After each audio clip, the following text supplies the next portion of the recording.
Where ice meets light, the wind whispers its ancient summons. It is time to move. The Arctic terns awaken with the dawn landscape. Small bodies that will soon command half the planet. Each one carries a memory older than its wings, a map written in the pull of the earth itself. With one breath, they rise, leaving behind the silence of ice for the endless blue of distance. Their compass points not north nor south but Hun, but towards survival, written in the language of instinct. Below them, the sea still frozen. Above, the promise of warmth they have never seen. For weeks they will not rest, or far. The sea their mirror, the wind their road. They fly where no sound remains, only the whisper of wings and the hum of eternity. Storms rise and fall like breathing, yet still they fly, undeterred by the world's anger.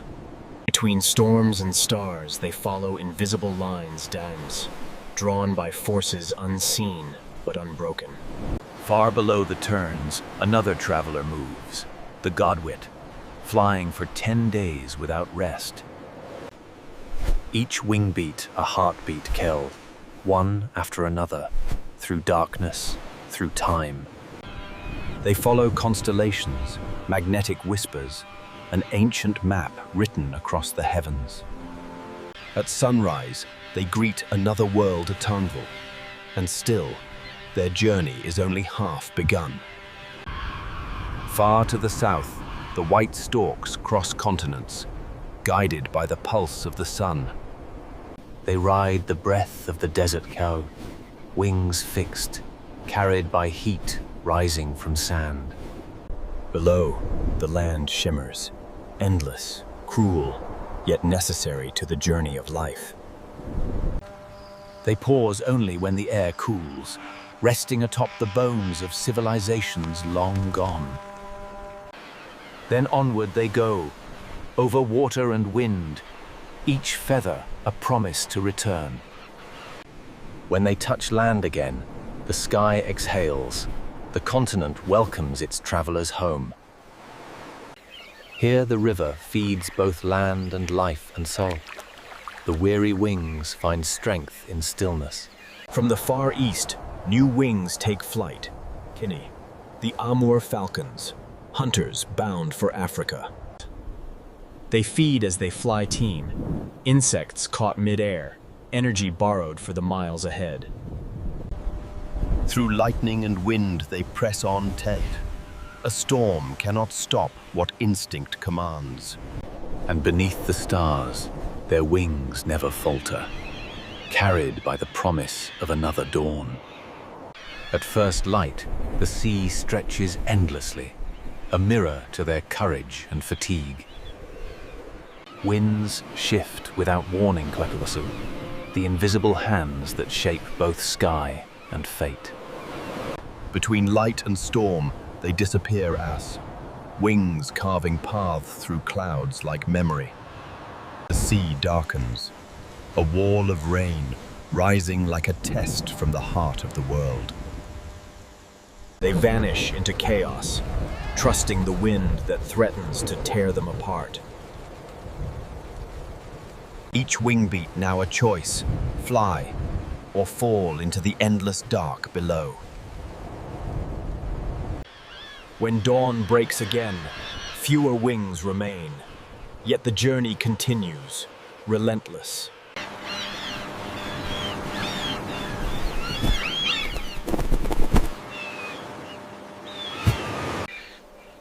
They settle among dust and heat, silent victors of an invisible war.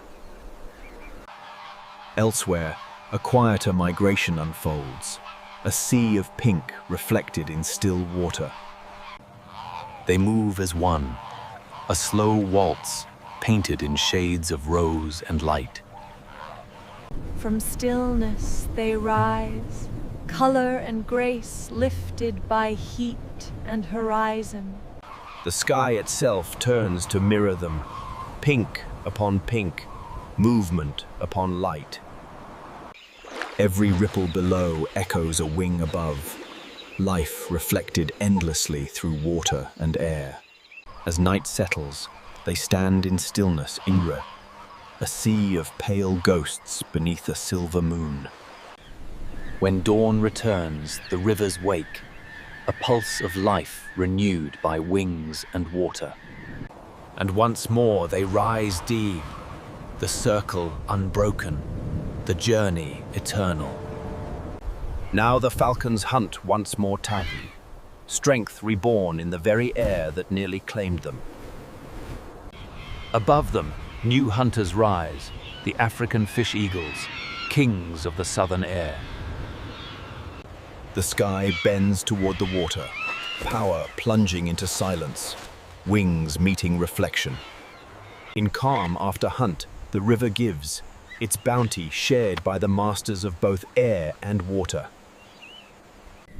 The sun sinks low once more, yet the sky remains alive with motion and song.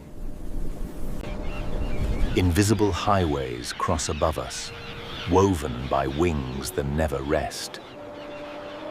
And high above the southern stars, the Arctic terns still fly, still pale, chasing eternal daylight. From pole to pole, their flight unites the world beneath, one heartbeat stretching across Earth's curve. Dawn returns once more, a breath of stillness before the next great flight begins. Feathers are mended, strength restored. Nature whispers, it is time to return. Young wings learn the wind, their first taste of the sky's endless road. Once more they rise to reeds, their shadows sweeping across the earth that gave them rest. The desert welcomes them again, double, endless, harsh, and necessary as breath. They do not need maps. Memory itself is their compass through time and dust. From the southern edge, the falcons climb again, tireless hearts chasing the returning sun. The sea stretches once more beneath them, familiar, endless, alive with wind. Invisible highways guide them north, ancient ruse written by generations past. The Godwits return as they came, gliding above storms, tracing the curve of Earth. Storms chase them home, reminders that no journey ends without struggle. And at last, they find the northern shore, light breaking over the world they left behind. Half a world later, the Arctic terns return, completing the longest migration on Earth. Here, where they began, new life waits, nests cradled in moss and light. Tiny voices rise into the air platform first, proof that the journey's end is also its beginning. Their wings span centuries, each generation tracing the wind's eternal memory. Above them stretches the same sky here, shared by every traveler who ever lived and flew. The air hums with echoes of flight, whispers of journeys still to come. As night descends, the world rests, yet the wind dreams of wings once more. And so it begins again,